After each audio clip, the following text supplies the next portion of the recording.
पुण्यातील बालगंधर्व रंगमंदिरात राष्ट्रवादीचे शरदचंद्र पवार पक्षाचा 26वा वर्धापन दिन साजरा होतो. यांच्याच पार्श्वभूमीवर आता सक्सेना सलगर सुद्धा या ठिकाणी हजर राहिलेला आहे. हा 26वा वर्धापन दिन साजरा होतोय, काय सांगाल तुम्ही आता?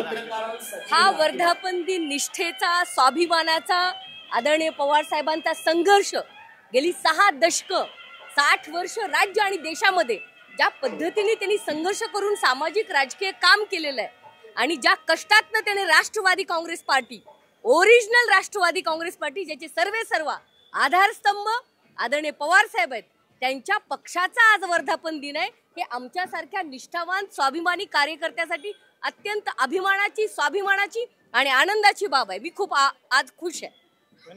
गेल्या काही दिवसात पाहिलं तर दोन्ही राष्ट्रवादी पुन्हा एकदा एकत्र येण्याच्या चर्चा ज्या आहेत त्या सुरू आहेत. तुमचं काय मत आहे? कारण काल परवाच सुप्रिया सुळे यांनी म्हणलं की शेवटच्या कार्यकर्त्याचं मत विचार लक्षात घेऊन निर्णय घेतला. हे पहा, आदरणीय सुप्रियाताई या महासंसद रत्न आहेत. 20 वर्ष ज्यांची राजकीय कारकीर्द अतिशय उत्कृष्ट राहिलेली आहे संसदेमध्ये, अतिशय जबाबदारीने त्या बोलतात. अगदी बरोबर आहे. राष्ट्रवादी काँग्रेस पार्टी आदरणीय पवार साहेबांचा पक्ष हा लोकशाही मानणार आहे आणि लोकशाहीमध्ये आमच्या पक्षामध्ये कार्यकर्त्याची भावना ही लक्षातच घेतली जाते.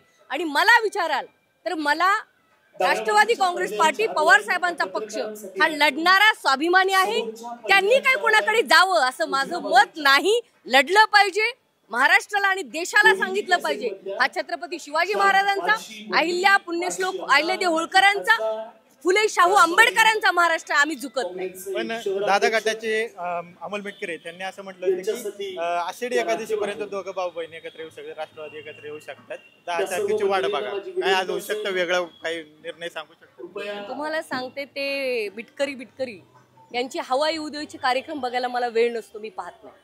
बरोबर. आज सुप्रिया सुळेंनी एक स्टेटस ठेवलेला आहे, व्हॉट्सअप स्टेटस. त्यांनी म्हटलंय की अन्याय होत असतो, सहन करायला शिका. जेव्हा गोष्टी आपल्या हातात नसतात तेव्हा घट्ट व्हायचं असतं. काय नक्की आहे स्टेटस? मी माननीय सुप्रियाताईंबरोबर गेली 15 वर्ष काम करते. मला त्यांचा स्वभाव, त्यांचं राजकीय जे स्टेटमेंट असतं त्याचं थोडं माझं जे असं मत आहे की त्यांनी या अर्थाने हे टाकलं असावं की मी लढणारी मुलगी आहे, मी महाराष्ट्राची कन्या आहे. गेली 20 वर्ष त्या राजकीय जीवनात काम करतात, महासंसद रत्न आहेत. देशामध्ये संसदेमध्ये द बेस्ट पार्लमेंटरियन म्हणून त्यांना अनेकदा गौरवण्यात आलेलं आहे. ज्या अर्थी त्यांनी एवढ्या दिवसानंतर टाकलं याचा अर्थ असा आहे की त्या लढण्यासाठी तयार आहेत. ईडी BDCD याला त्या घाबरत नाहीत आणि त्या या हुकमशाहीला जोरदार येणाऱ्या काळामध्ये उत्तर देतील असं माझं वैयक्तिक मत आहे. तर आपण पाहिलं की वर्धापन दिनासाठी दाखल झाल्यानंतर सक्सेना सलगर यांनी आपली प्रतिक्रिया जी आहे ती दिलेली पाहायला मिळते. कॅमेरा पर्सन अभिजित PC सह विनय जगताप, TV9 मराठी, पुणे.